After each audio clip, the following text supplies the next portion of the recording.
तो दोस्तों तव्हां ॾिठो त हिकु बल्ब जेको आहे मुंहिंजी पहुच खां परे आहे ऐं ॿियो बल्ब जेको आहे मुंहिंजी पहुच में आहे, यानी मूंखे वेझो आहे।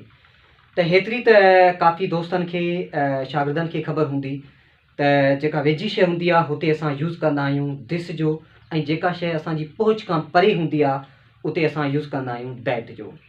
पर असां इंग्लिश कीअं ॻाल्हायूं?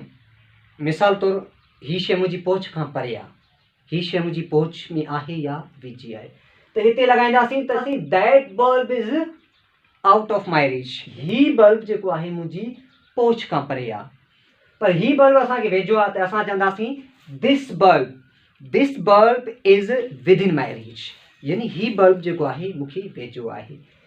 That bulb is out of my reach, this bulb is with in my reach, यानी हू बल्ब जेको आहे मुंहिंजी पहुच खां परे आहे ऐं हीअ बल्ब जेको आहे हीअ मुंहिंजी पहुच में आहे या मूंखे वेझो आहे।